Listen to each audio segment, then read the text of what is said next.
Supreme कोर्टाचा निकाल आणि आता सर्व याद्या रिवाईज होणार. सकाळपासून या सर्व चर्चांना उधाण आले आहे. तर यामागे सत्यता व सुप्रीम कोर्टाचा नेमका निर्णय काय, अतिशय साध्या व सोप्या शब्दात मी आज तुम्हाला सांगणार आहे. नमस्कार, डस्टर ऑफ एज्युकेटिव्ह आपल्या युट्यूब चॅनलवर मी ज्ञानेश्वरी तुम्हा सर्वांचे स्वागत करते. तर मित्रांनो, सुप्रीम कोर्टामध्ये जी याचिका दाखल केली होती त्याचा आणि शिक्षक भरतीचा व सुप्रीम कोर्टाने जो निर्णय दिला आहे त्याचा प्रमुख मुद्दा काय ते समजून घेणे खूप गरजेचे ठरते. तर आधी आपण या निर्णयाचा प्रमुख मुद्दा समजून घेऊया.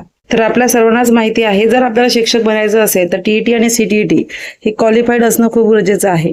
तर टीईटी आणि सीटीईटी परीक्षा ही फक्त पात्रता परीक्षा आहे मित्रांनो. ही फक्त काय आहे? पात्रता परीक्षा आहे.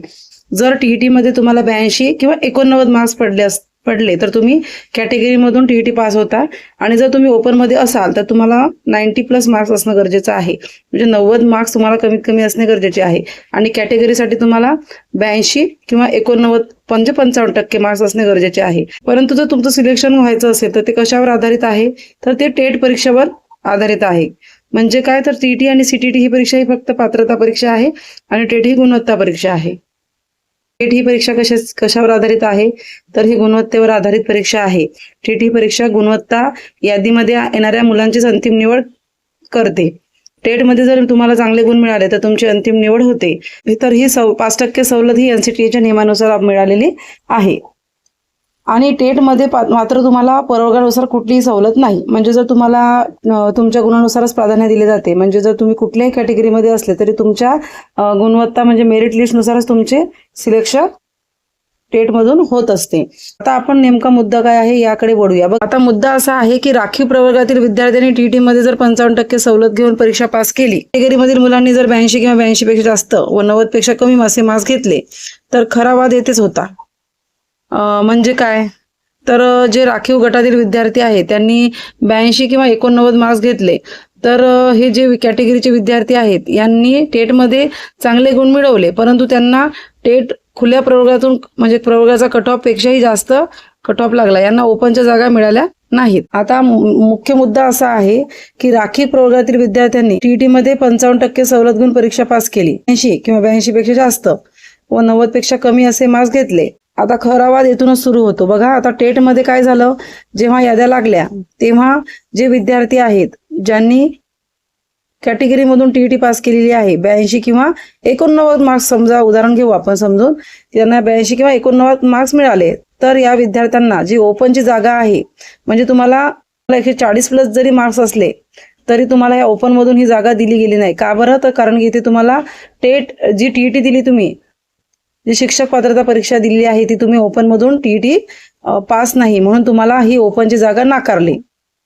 ओबीसीचा जो कट ऑफ आहे तो हाय लागला आणि ओपनचा जो कट ऑफ आहे तो तुम्हाला खाली गेलेला दिसेल. काही काही कॅटेगरीमध्ये ओपन कॅटेगरीपेक्षाही काही काही कॅटेगरीचा हा कट ऑफ जास्त लागलेला आहे. आता बघा, 24 फेब्रुवारी 2024 ला ही यादी लागली, गुणवत्ता यादी आपली शिक्षक भरतीची. या यादीत सरकारने त्यांना खुल्या प्रवर्गात जागा नाकारल्या, हे आपल्या सगळ्यांनाच माहिती आहे. नंतर मग याच्यावर काही वाद झाले. मग काही जे आपले अभियोग्यता धारक आहेत यांनी याच्या विरोधात कोर्टात आपली बाजू मांडली, जी उच्च न्यायालयात फेटाळल्या गेली. त्यामुळे हे अभियोग्यता धारक सुप्रीम कोर्टामध्ये यांनी धाव घेतली.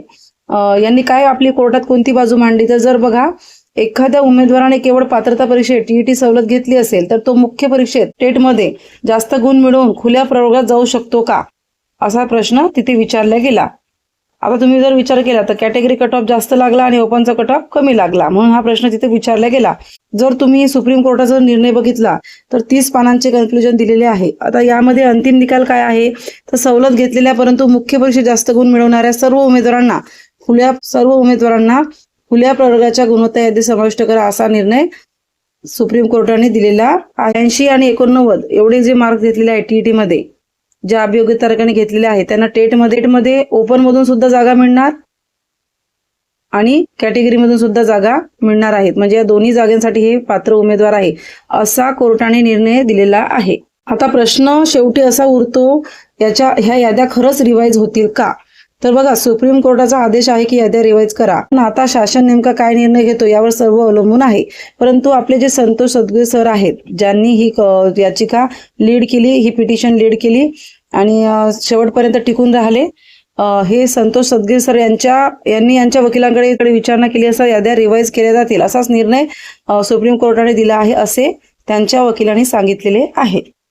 बघा, आता याद्या लागून 2 वर्ष झालेले आहेत. सगळेजण आपापल्या याच्यावर लागलेले आहे. शेवटी एकच सांगायचं वाटते की ओपन कॅटेगरी असो किंवा राखीव कॅटेगरी असो, आपण सर्व एकच शिक्षक बांधव आहेत. त्यामुळे कोणावरही अन्याय न होता या सगळी प्रक्रिया पार पडणे गरजेचे आहे. या सुप्रीम कोर्टाच्या निकालाचे विश्लेषण मी माझ्या शब्दात सांगण्याचा प्रयत्न केला. तरीही मित्रांनो, जे शिक्षक रुजू झालेले आहेत आणि ज्या शिक्षकांना खरंच म्हणजे पात्रता असून सुद्धा ते अजूनही 2 वर्ष होऊन सुद्धा त्यांना न्याय मिळालेला नाही, त्यांच्यासाठी सुद्धा हा निर्णय खूप महत्वाचा आहे. जे याचिकाकर्ते आहेत 200+, यामध्ये अनेक आंदोलनातले बांधव सुद्धा आहेत, जे पुणे इथे आंदोलनाला होते. असे खूप स्ट्रगल करून इथपर्यंत पोहोचलेले बांधव सुद्धा या याचिकेमध्ये भाग घेतलेले आहेत. या याचिकेमध्ये त्यांनी भाग घेतलेला आहे आणि नक्कीच त्यांचा फायदा झालाच पाहिजे आणि बाकीच्यांवरही अन्याय झाला नाही पाहिजे.